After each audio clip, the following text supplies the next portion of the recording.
नमस्कार. तर आपण पाहताय विषय कामाचा मध्ये आपण आजचा विषय घेऊन आलोय CAA सिटिझनशिप अमेंडमेंट ॲक्ट नागरिकत्व सुधारणा कायदा डिसेंबर 2019 मध्ये संसदेत मंजूर झाल्यापासून कायम चर्चेत राहिलेला आणि आजपासून लागू करण्यात आलेला CAA म्हणजे नक्की काय?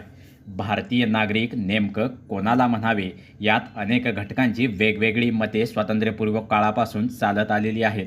मात्र भारताला जेव्हा स्वातंत्र्य मिळाले तेच मुळात धर्माधारित फाळणीसह प्राप्त झाले. मुस्लिम बहुल पाकिस्तान पूर्व आणि पश्चिम भारतापासून वेगळे झाले. 1950 मध्ये भारतीय घटना अंमलात आली तेव्हा भारतीय नागरिकत्व सुरू झाले. 26 जानेवारी 1950 या तारखेनंतर जन्मलेल्यांना सुरुवातीला 2 प्रकारे भारतीय नागरिकत्व शक्य होतं, citizenship by birth and citizenship bye decent.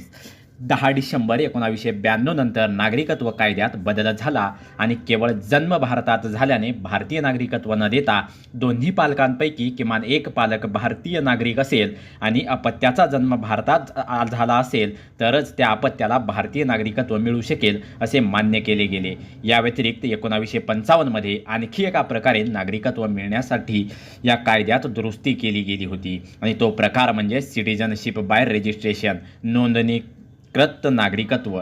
सध्याच्या वादासाठी 1995चा कायदा सर्वात महत्त्वाचा आहे, कारण याद्वारेच कायद्यात बदल होत आहेत. धार्मिक छळाला कंटाळून पाकिस्तान, बांगलादेश आणि अफगाणिस्तान या देशातून 31 डिसेंबर 2014 पर्यंत भारतात आलेल्या हिंदू, शीख, बौद्ध, जैन, पारशी व ख्रिश्चन समुदायाच्या लोकांना बेकायदा स्थलांतरित मानले जाणार नाही आणि त्यांना भारतीय नागरिकत्व दिले जाईल अशी तरतूद नागरिकत्व दुरुस्ती कायदा 2019 मध्ये आहे. ही दुरुस्ती घटनेच्या 6व्या अनुसूचित समाविष्ट केलेल्या आसाम, मेघालय, मिझोरम आणि त्रिपुरा या राज्यातील आदिवासी भागांना तसेच बंगाल ईस्टर्न फ्रॉन्टियर रेग्युलेशन 1673 मध्ये अधिसूचित केलेल्या भागांना लागू होणार नाही. भारतात आलेल्या या आश्रितांना मानवतावादी दृष्टिकोनातून ही मदत केली जावी अशी मागणी बऱ्याच वर्षापासून अनेक पक्षांनी केली होती. मात्र वाद याबद्दल आहे की असे नागरिकत्व देताना केवळ 3 देश निवडले गेले आहेत आणि मुस्लिम वगळता अन्य धर्मीय निवडले गेले आहेत. विरोधकांचे असे म्हणणे आहे की भारत हा धर्मनिरपेक्ष असल्याने त्याचे नागरिकत्व देताना आपण धर्माच्या आधारावर भेदभाव करू शकत नाही. सरकार पक्षाचे म्हणणे आहे की जर अखंड भारताचे विभाजन धार्मिक कसोटीवर झाले होते तर आता तीच कसोटी लावणे सुयोग्य आहे. विरोधकांच्या मते अफगाणिस्तान हा काही फाळणीपूर्वी भारताचा भाग नव्हता, तेव्हा समुदायांना जर नागरिकत्व देत आहात तर केवळ हेच 3 देश का आणि हेच 6 धर्म का?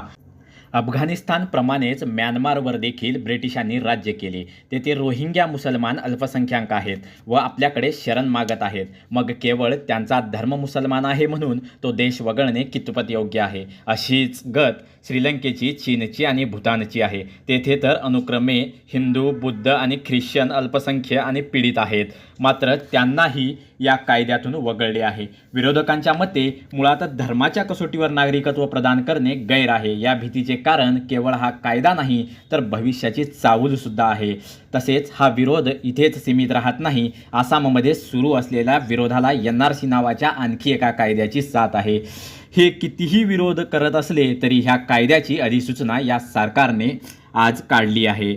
तर या कायद्यामुळे काय होईल तर भारतीय नागरिकत्व मिळेल. कुणाला नागरिकत्व मिळेल तर याचं उत्तर आहे आपण मगाशी उल्लेख केलेले 3 राज्य पाकिस्तान, बांगलादेश आणि अफगाणिस्तान या 3 देशातून 31 डिसेंबर 2014 यापूर्वी भारतात स्थलांतरित झालेल्या सर्व गैरमुस्लिमांना म्हणजेच मुस्लिम सोडून सर्व धर्मातील लोकांना भारतीय नागरिकत्व मिळेल. या कायद्यामुळे कुणाचीही नागरिकता जाणार नाही तर मुस्लिम सोडून सर्व धर्मातील लोकांना भारतीय नागरिकत्व मिळेल.